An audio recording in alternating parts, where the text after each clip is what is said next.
After my natural delivery, I was diagnosed with pelvic relaxation that left me with almost no muscle tone down there. My husband, whose size was completely mismatched with my condition, refused to sleep with me anymore. When my father-in-law found out, he cornered me in the bathroom with a dark, knowing look. He confessed to suffering from acromegaly and suggested we might be a perfect physical match. That evening, I made a point of putting on a pair of black sheer stockings, but my husband, Gordon Rudd, claimed that he had a lot to deal with at work, so he grabbed his pillow and went to the study. I was so upset that I was on the verge of tears. The baby's already 3 months old, and you've only touched me once since then. I have needs too. Don't you know you have a problem? Please, just satisfy me this once. I'll squeeze tighter this time. Tighter my foot. Give me a break. You're too loose for me to feel anything. I get more out of my hand, and you'd better take my advice and have Dad take a look at you as soon as possible. As he walked away without hesitation, I could no longer hold back my tears. In the end, I could only blame myself. After all, I had no right to resent Gordon. My husband and I used to be deeply in love. We had always been satisfyingly intimate. 3 months ago, I gave birth to twins through natural delivery. My birth canal tore during labor. I needed more than a dozen stitches. After that, everything down there became unbearably loose. Our intimacy took a massive hit. My husband slept with me only once after the birth, then flatly refused to do it again. These past few weeks, I had been making do with eggplants, cucumbers and stuff, but as big and thick as those things were, they could not compare to a real warm man. If anything, they only made my cravings stronger. That night, I was so desperate, I swallowed my pride and begged my husband again. However, not only did he refuse me outright, he once again told me to find time to see his father for treatment as soon as possible.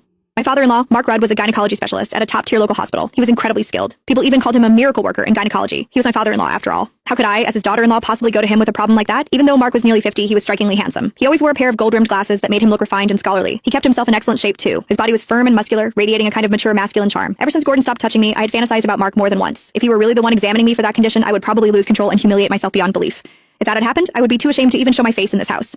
While I was lost in my tangled thoughts, the sounds of intimacy drifted faintly through my in-laws' room next door. The noises were unmistakably heated. It was obvious that Mark had Janet pinned beneath him. He was thrusting hard.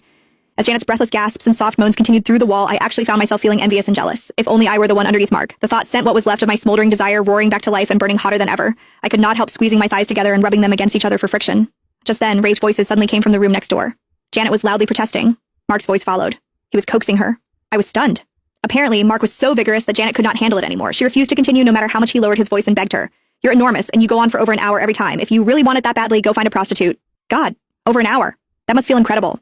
Some people were dying of thirst while others drowned. Mark's size and stamina were astonishing, yet Janet treated it like a burden. Meanwhile, I was empty and aching with need, yet Gordon would rather take care of himself than touch me even once.